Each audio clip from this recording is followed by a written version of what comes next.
All right. Looks like we have just me today. Is anybody out there in the world? Go ahead and chat if you can hear me.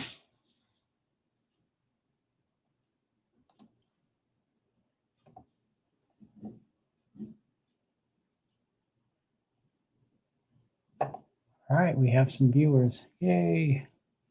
Okay, so again, this is devOSH Live, coming to you from the internet. We gather here to talk about open hardware projects and the surrounding ecosystem. So last week, we talked a little bit about the Maker chip project again, which is still underway. Trying to work out some kinks with that in terms of sharing.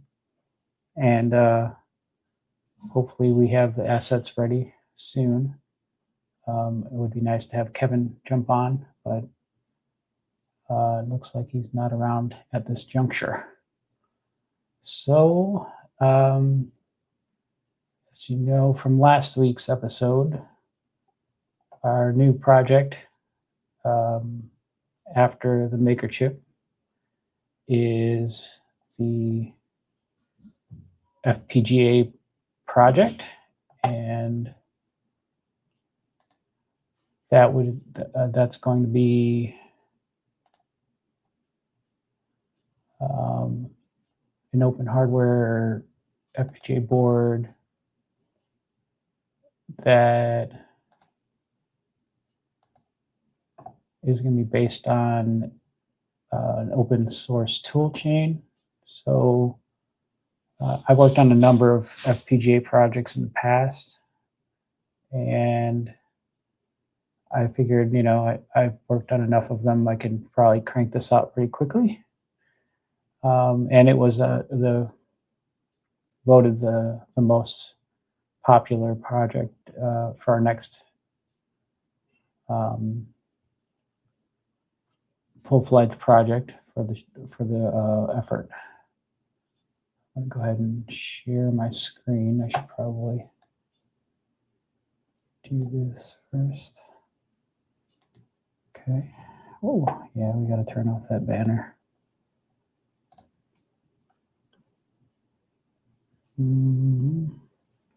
This is a little easier when you got a wingman to click the buttons for you. But it looks like I'm on my own today. But no need to panic. Just carry on and talk about projects. So I did update our hub on deveco.io, added their new logo. This was created with the help of Fixer. It's based on the deveco logo, as you can clearly see. So we have some branding. It's not anything fancy, but it's there. So let's go to the GitHub repository. So if this is kind of the central hub for the effort now. I was just using GitHub, and I wanted to have a place that was kind of all our own. And so I created a hub on devEco.io and added the original project that I did to it. And eventually we'll have more of the projects on here. This is a relatively new enterprise, the devEco.io. But yeah, it's been quite nice to be able to kind of point people to a central location for our projects and have a way to showcase our projects that's kind of all our own, run by the community. So let's go to the GitHub repository. And we were talking about, let's see if we get any comments. The standard greetings and permutations from Heavy. So this was voted the next design. I put a number of designs that I'd looked at or worked with other people on in the past, and I added a couple more a couple days ago. I noticed this ice pie, um, which was kind of an interesting creature. And so it's a Raspberry Pi Zero form factor board with FPGA and a little bit of SD RAM, SD card, HDMI, some USB, and flashing USB ports. It's a neat little board. I thought it was cool, and it's available on Crowd Supply for a relatively decent price. I think it was inspired by the ULX 3S project, which is another one that's available on Crowd Supply. I don't know if they actually have any stock, but this project was cool, and it's another reference design that we can use. Kind of see what they had going on. And there's been a pattern of mostly just the power supplies, FPGA, and then a little bit of RAM, either PS RAM or SD RAM. So I'll probably end up with PS RAM on our design, just because it's smaller footprint wise, and I think sourcing regular SD RAM might be tricky now. I think sourcing anything right now might be tricky, but it is what it is. So Ice Pi Zero was a nice design. I haven't localized this to look at the design yet, but I guess we could do some kind of basic digging into the designs with the CAD tools and kind of getting some idea or feel for what they have. Since I'm here on my own today, I have plenty of time to kind of do some basic exploring. Another project I found, or I actually helped work on, was this thing called the Ice Crusher, or Icebreaker Plus RAM. So this project actually came around number of 6 years ago, while we were working on the Pi 5 project, which was a Libre Silicon effort to try to target the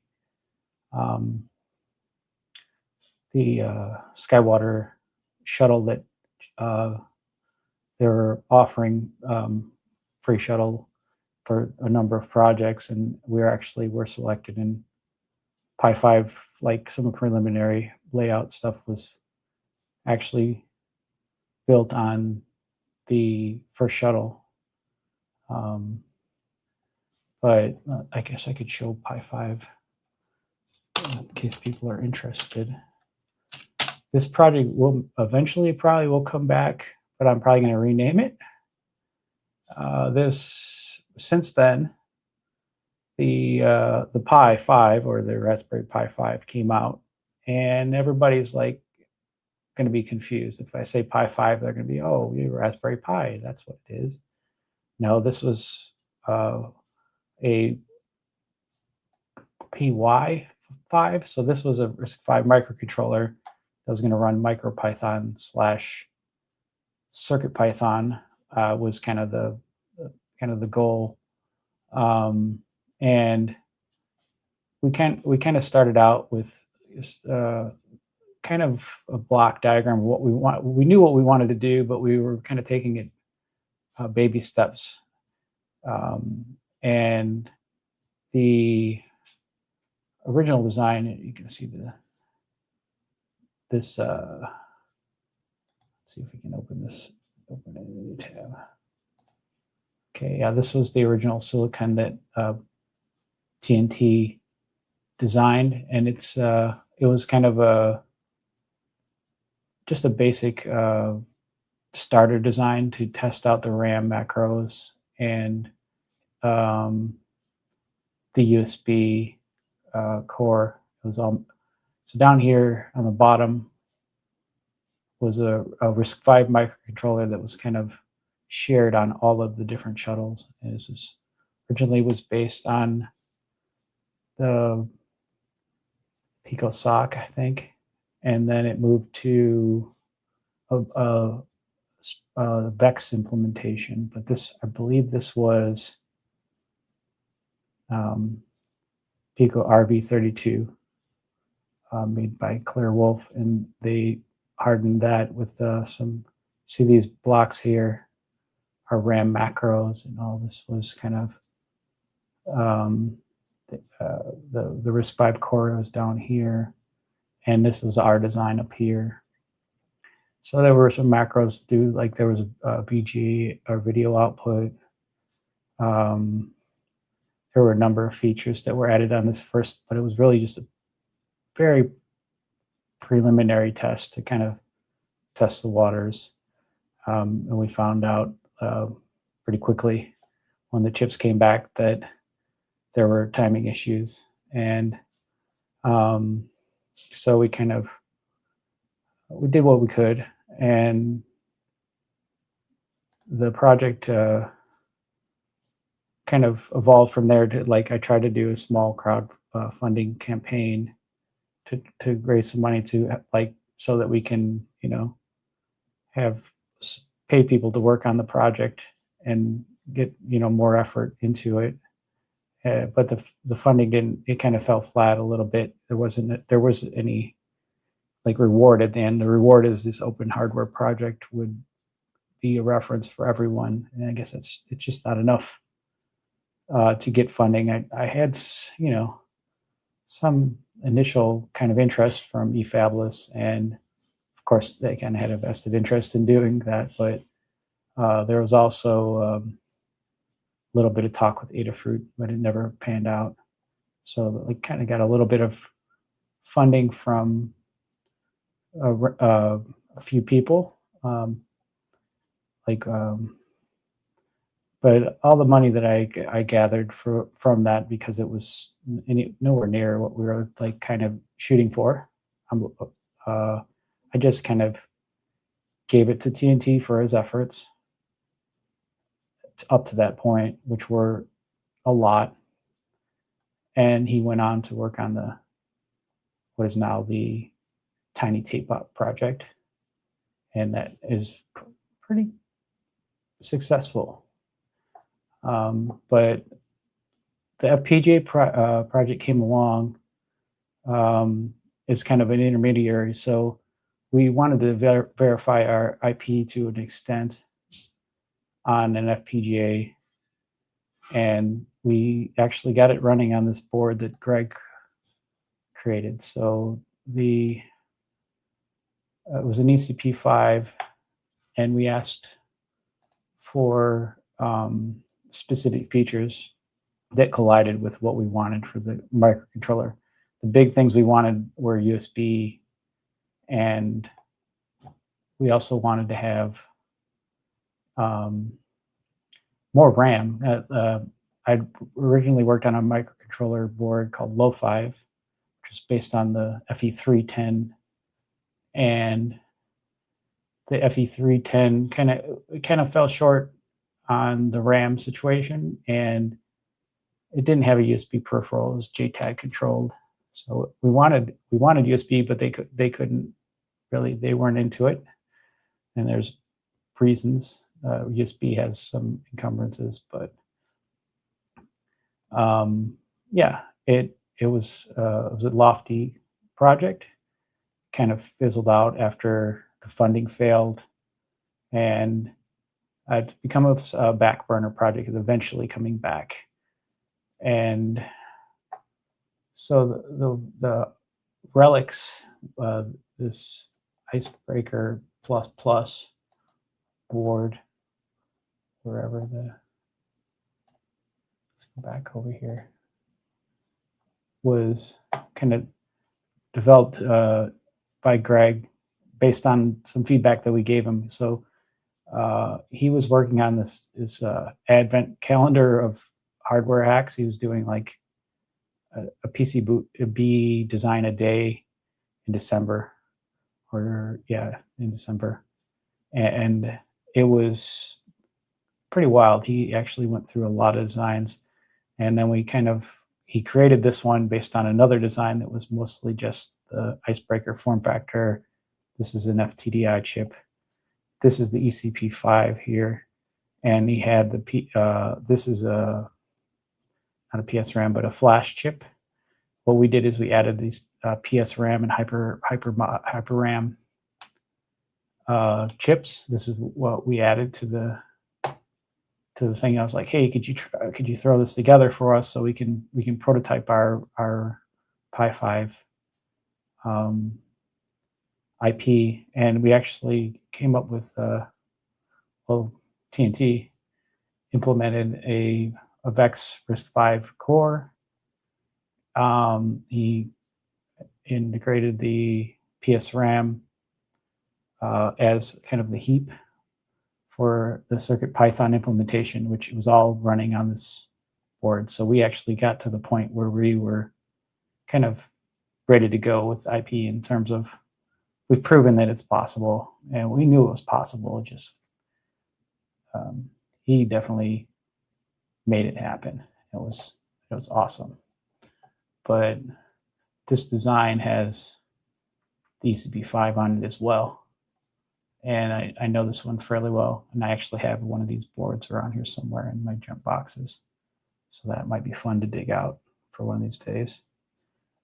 So I wonder if I have this localized. Let's see.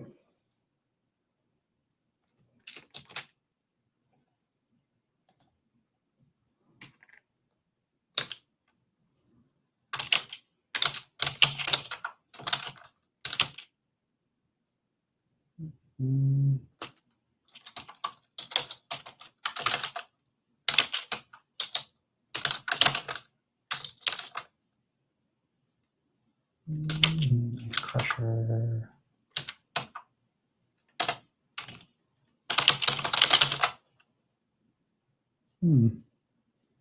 Yep. Alrighty. So let's pull. Should I have everything here? Yep. Okay.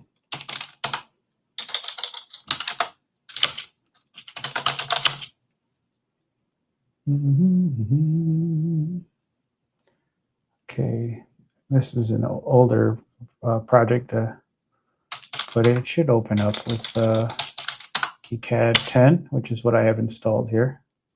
One of the many benefits of running a Debian latest is that they keep it up to date on the KiCad version.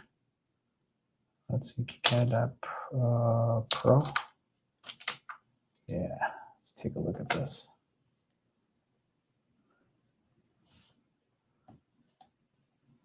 All right. So let's see what we got in here.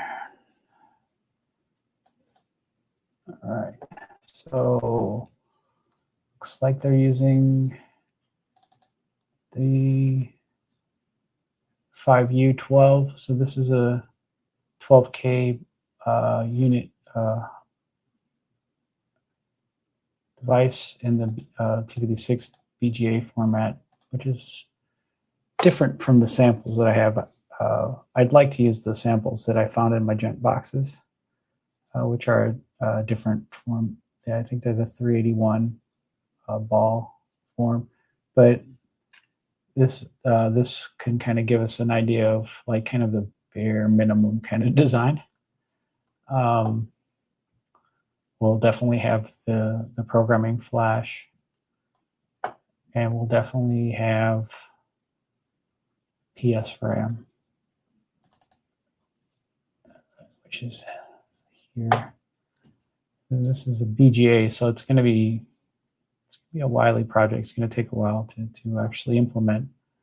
But with this kind of reference, it's not going to take too terribly long. I think The one that I'm going to use is actually in the CAD or in the KiCad library, so I can just drop the part in. I don't have to actually create the footprint for the ECP5, which is going to make things faster as well. There's not a whole lot to this design, but that's kind of where we should probably start as well. I don't know that I want to actually try to assemble more than one or two of these, because kind of it's going to be a pain assembling something with a BGA on it. I've only done it like one time, and it was a pretty kind of wide pitch BGA that was a system and package. But I've definitely designed around FPGAs and had them fabricated, but putting together boards with FPGA that has like a ball grid array on it can be like pretty daunting task to do at home. So I want to make sure that the design is as simple as possible for home fabrication. If we can't get away with that, then I will try to get them fabricated somewhere.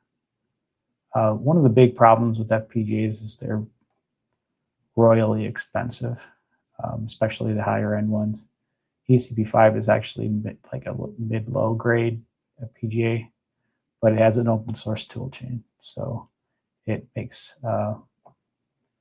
people happy, makes me happy that I don't have to go download the proprietary tools. I can use something that's compiled from source and create bit streams without any kind of encumbrances from the vendor. This wasn't a thing before, like the Ice Storm project came around, and then eventually the project Lattice, I think they called it Trellis, was the reverse engineering effort to create a bitstream compatible with ECP5. Let's see what we got in the library here. Yeah, I think we got one. Yeah, so the ones that I found in buy boxes were an 85F, a 381. So this would be this one here. Maybe it was this one. No, it's probably the 6. So these all mean something in there. So this means it's 85K logic elements. This is the speed grade -6. BG 381 is the BGA type, so 381 ball. So you can see it down here, ball grid array. Yeah, it's just like a newbie deterrent all over it. Yeah, we're being kind of bold about our implementation here. I know that there is a quad flat pack version of ECP5, but I found these chips in my junk boxes, so I want to use them. So yeah, you'll notice that this part has a lot of units to it, so that means there's little sections of the chip are broken out. So you go and you select the different units, and it'll give you a different swath of the pins that are kind of grouped by functionality, typically. So these are all going to be kind of different functional groups of pins. This symbol doesn't look like it's very great, but then they have the programming section. So this will be able to, hook up the JTAG or the programming interfaces here. And all these pins have different features and variations of like IO voltage levels. So you'll notice this one has a bank of pins, but it's got a VCCIO6. What I'm assuming that means is that the voltage here is going to be applied to these pins. So that's going to be fun. So we'd probably stick to 3.3 where we can, because that's just kind of what's popular. And I'm assuming we're going to need core voltages. So let's go back to the design and see what kind of voltage situation we got for these things. It's been a while since I've looked at them. So this looks like the HyperRAM was a 1.8 volt, but that means that the pins that they connected to here are probably 1.8 volt in the VCCIO section. It looks like his pins actually have more information on them. And we can create a symbol, an updated symbol that has these pin informations on it, which are useful when you're developing for it. But I would, of course, make some kind of guide kind of to the pins on the expansion headers. Let's jump up to the top. Okay, so it looks like we had 1.8 volts on this guy. Where are the power supplies?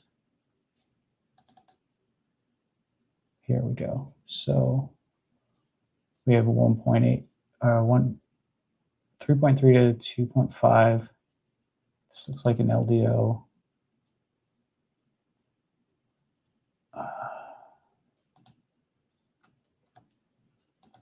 Yeah, it's definitely an LDO. Then we have a 5 down to 3.3. This is a switching regulator, buck variety, tuned to 3.3 volts. And we have, looks like the same buck regulator, but tuned to 1.1 volts. So we have 3 voltages that we need to manage. R4, we have 5 volts, 3.3, 2.5, and 1.1. So that's going to be fun. I would probably look around a little bit for what's currently available. These are probably available now. These TI parts are pretty common. Let's look at this data sheet real quick.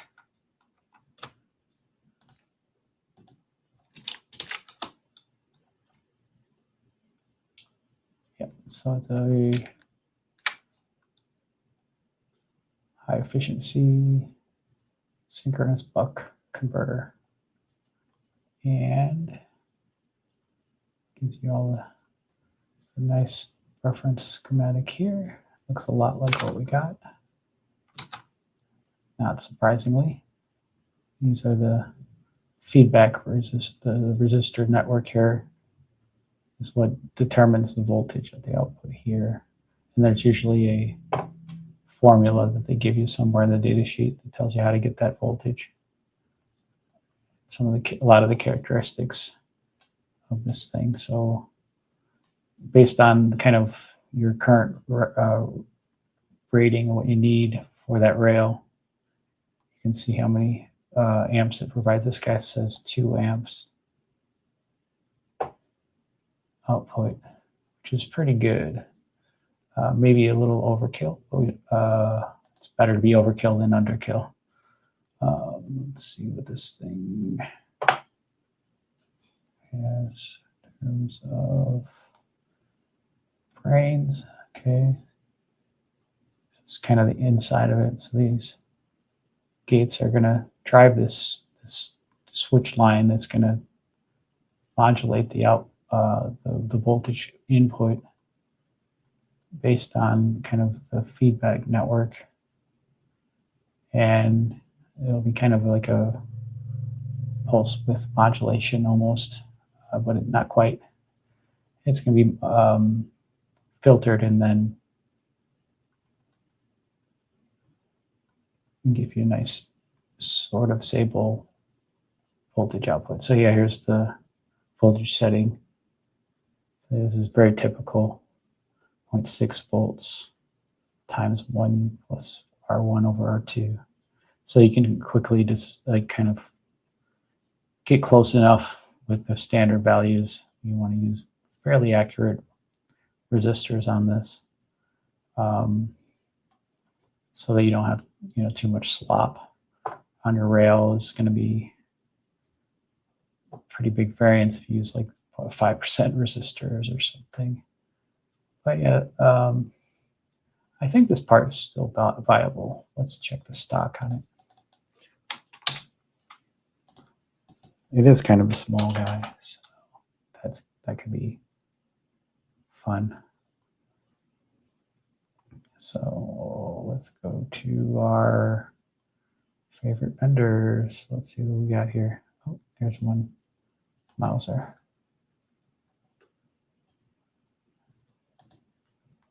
Let's see if this is a viable part. Yep, there's stock. This not so appealing form factor. Is this like a DSN or something? SOT 53636. Yeah, it's pretty small. And the price isn't terrible, so it's an option.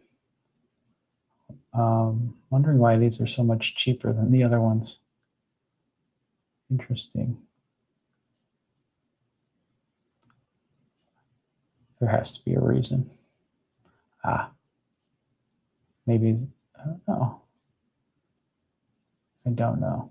Interesting. But yeah, we're not going to decide today. But we can keep in mind that TLV 62569 might be a good option for the a switching regulator on the board. Let's go back to the design. Let's see if there's anything else we can kind of gain from looking at this. Config block. So yeah, it looks like the flash lines are going to go on a specific set of pins. Notice that this says MISO and MOSI. So I'm assuming that is going to be required for the flashing of the device from flash. We'll have to dig into the data sheet and kind of remember what's going on there. This particular design uses this as an FTDI chip, so this is going to be bit pinging JTAG, and this FIFO interface is probably for some kind of specialized driving of the FPGA from the USB interface. I don't know that maybe some kind of bus interface that they were prototyping. It's got all these data lines. It'd be interesting to see what he came up with there.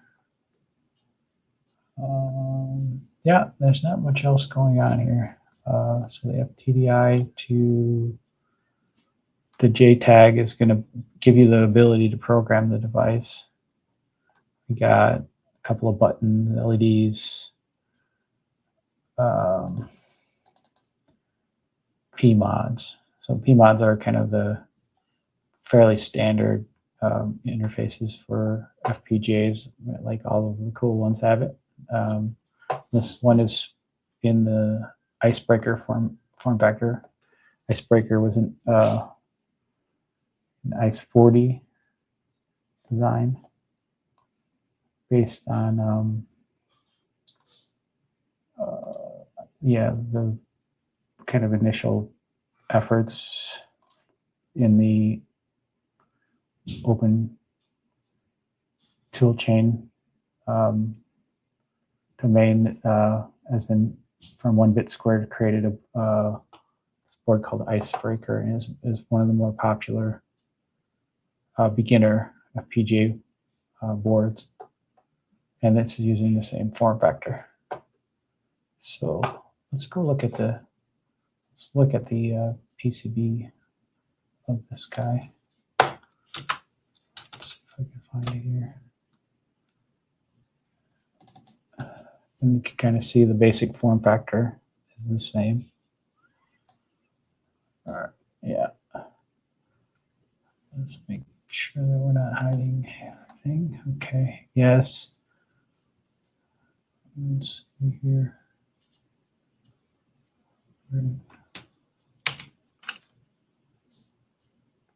Refilling the zones. I've seen everything on here, so pans, zones. There we go. That looks like the full design. Okay. So you'll see here is the middle. Small grid array FPGA.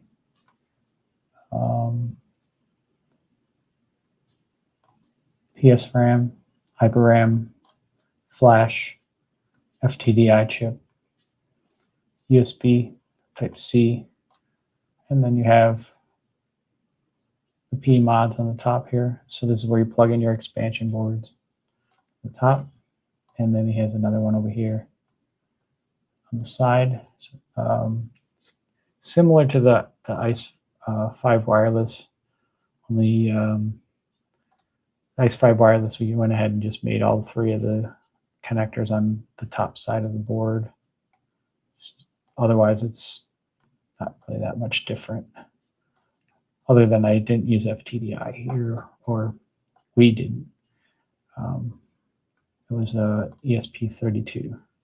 So in our design, we're gonna probably drop this FTDI, and we're gonna put in instead ESP32 S3. So that's gonna be fun. So let's see. You don't want to save it. Design doesn't need to be changed. I had a copy of it locally because I helped with the facilitation of the manufacturing of the board so that we could use them for our project. That was actually sponsored heavily by various entities, including OSH Park, and I think we got some parts from Arrow for samples. There was a lot of going on with that. It was a fun time collaborating with everyone to make that board happen. So let's see where we're at on time. Okay, got about another 20 minutes. So let's see if anybody's talking out here. It doesn't look like there is. Let's check in on the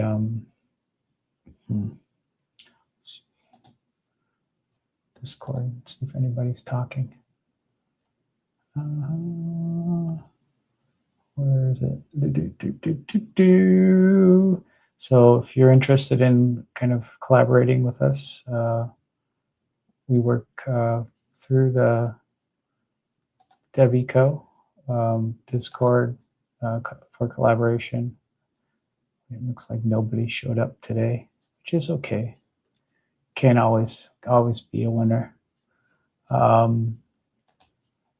So I'm going to, let's go back here.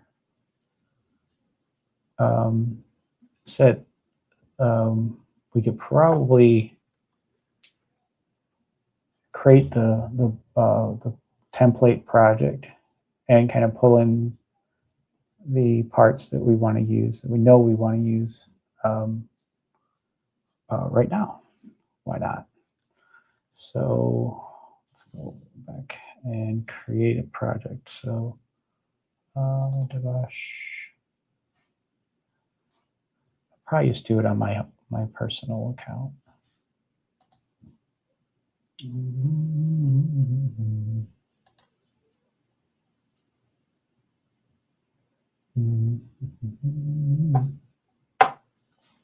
So the action items for this week weren't really there. I was just kind of all over the place, but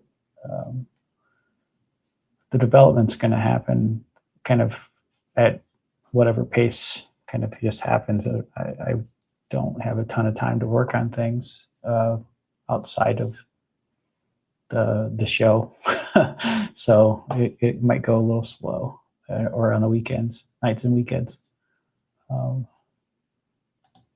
Let's create a new repository. All right, let's call it ECG5 wireless. Go along with the ICE5 wireless project. Similar naming pattern.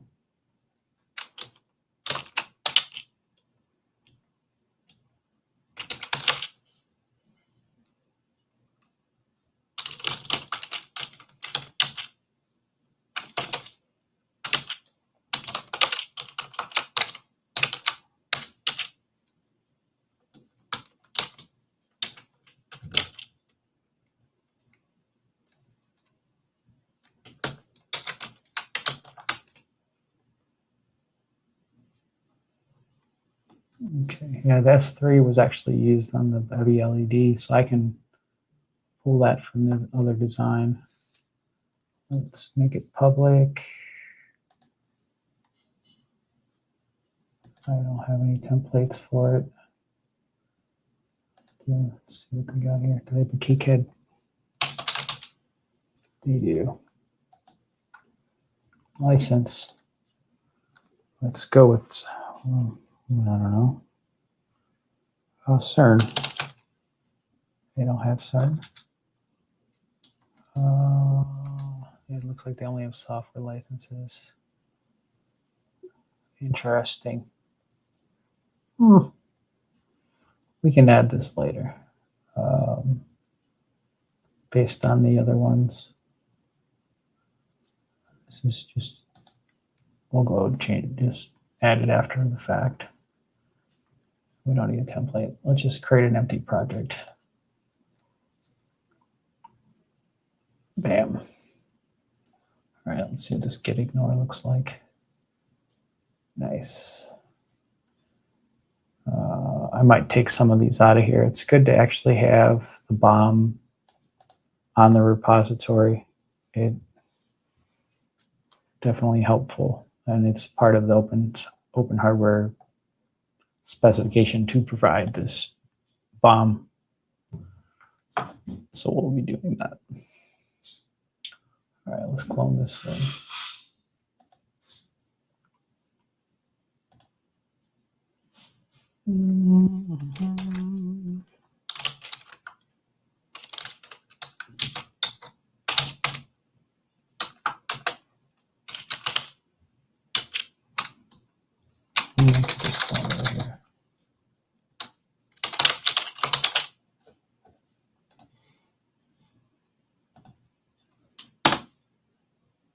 Sure.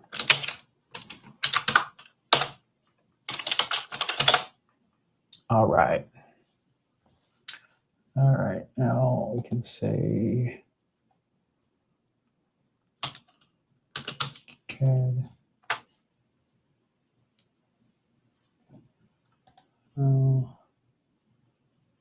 New project.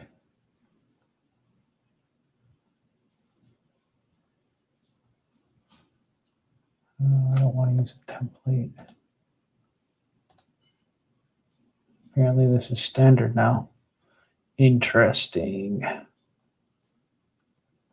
Just go with default. Nothing fancy. Here.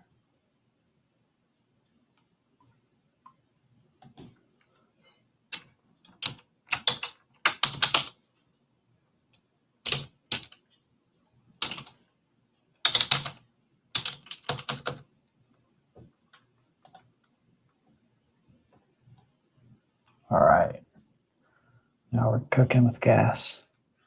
So let's open up this schematic real quick. All right, top level.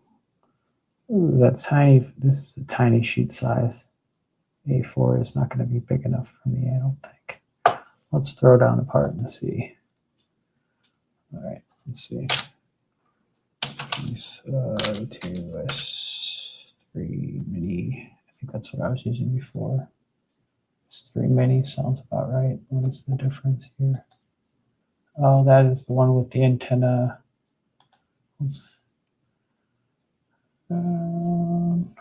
Maybe we can just go with the PCB antenna that hangs off the edge, like we did on the Bevy LED board. Let's go ahead and drop this down and see what it looks like. Oh, where did it go?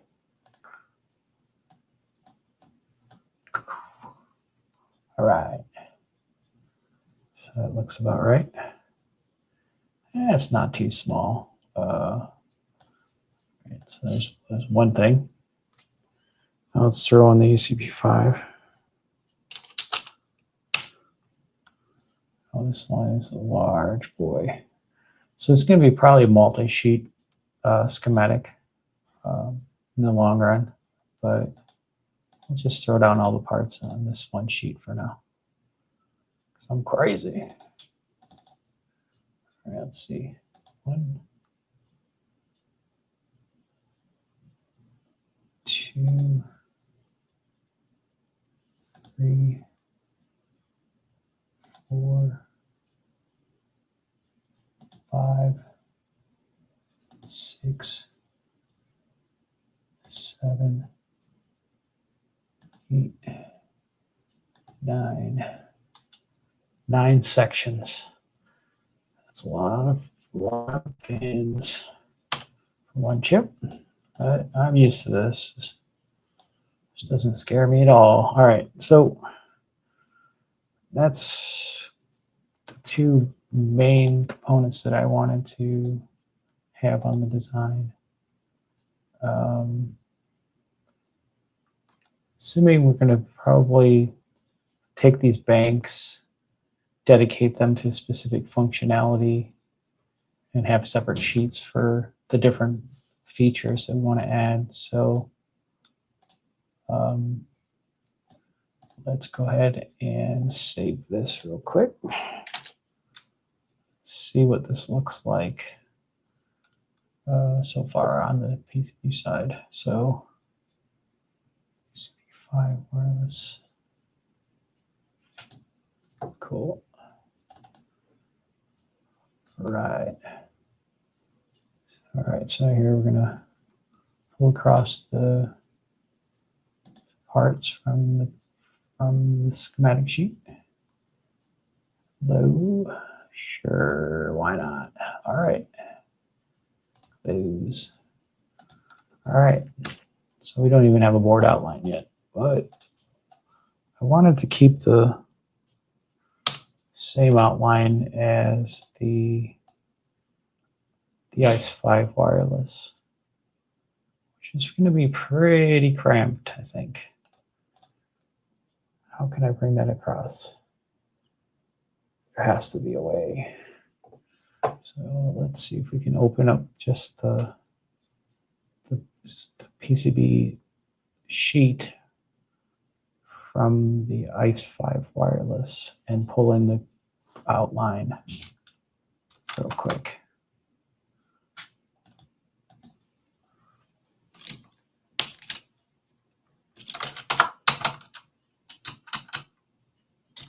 How do you do this? I don't remember. I may be able to do it from the UI.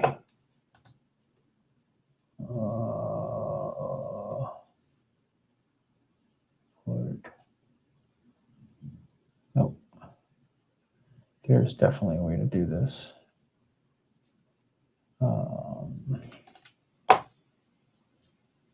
PCB editor. Okay, let's see. What is the PCB editor called?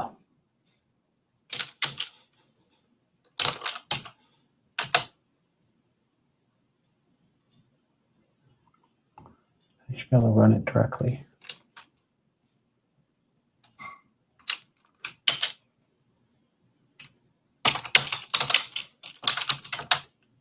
Nope. I think it's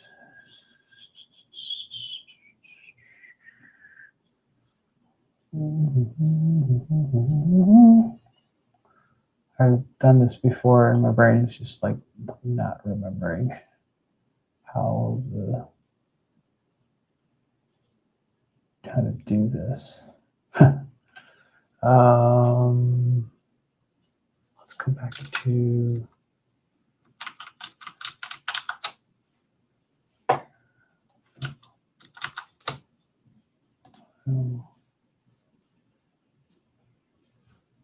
open project. No. Let's see. USB editor. USB editor.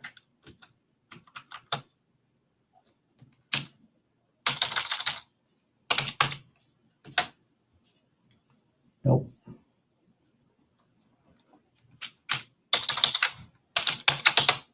Nope. It's probably just runs differently than it needs to. I don't remember. I'm just going to open the other design.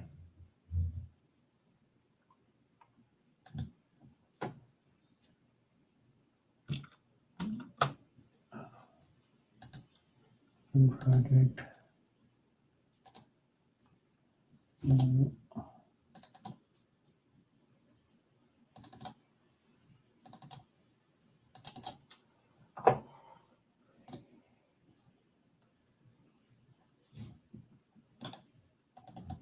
Let's see if it lets me do this. Oh boy. Edge cuts.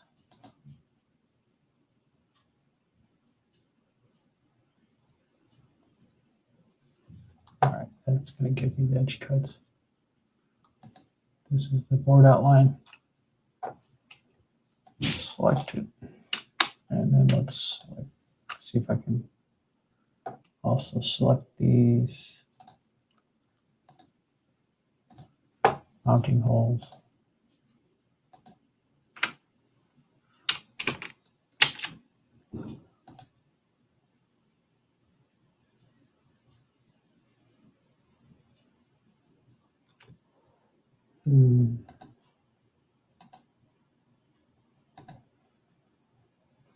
Okay, let's see what that does for us.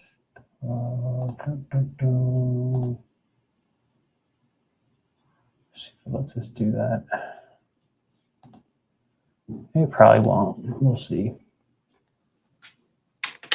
It did. Yay. All right. Let's see what this is going to look like. We wanted this behind the edge here. Let's try to push this right up to the edge.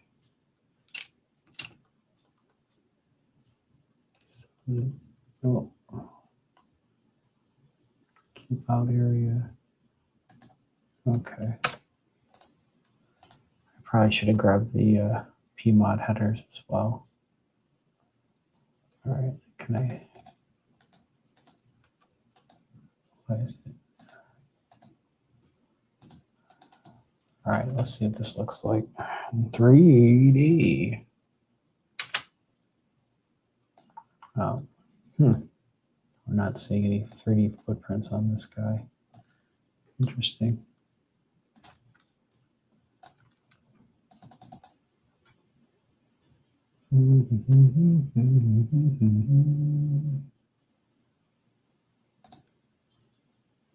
Ah, that's why it's not finding them. I think that's future me's problem. Not a big deal until you start making enclosures and things. I want to make sure that all the models are going to be there. All right, so we have the FPGA. We have the wireless module. I think that's a good start, I guess.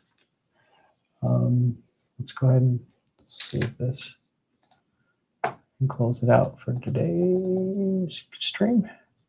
This is going to be, so next time I'll probably do is create an action item list if we're going to CAD live on the stream, and have at it. Start adding nets, regulators, connectors, everything that we want to add to the design. So that's, I guess, it for today. Save this as well. Close this out. All right. You can mix it out of this one. And now I'm definitely going to figure out how to open that PCB from another design, so we can definitely make it easier to transport things across. So that's what we got here. Get status. Okay, created a subdirectory. I guess this is fine. Okay. Let's just go ahead and add this.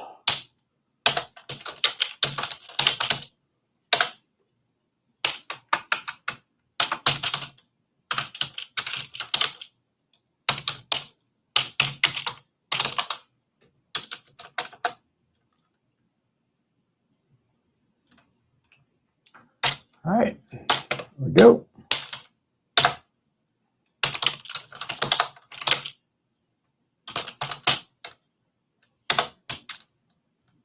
All right, good enough for government work. Okay, refresh. All right, so here we have it. So we actually made some progress on the design today. And I guess little by little, we'll start whittling away this design until we have full printed circuit board ready for fabrication. And then we'll order them up, see what we get. I'd like to try to get this into 4-layer PCB, but it's probably going to end up being a 6-layer PCB. We'll see. I'll probably use OSH Park for the PCB, because I know them well. They've done a good job for all the projects I worked on. And we might be able to talk them into sponsoring the design. We'll see. All right, so that was pretty much it for today. Looks like we're at the hour. Any last questions or comments before we jump off the wire?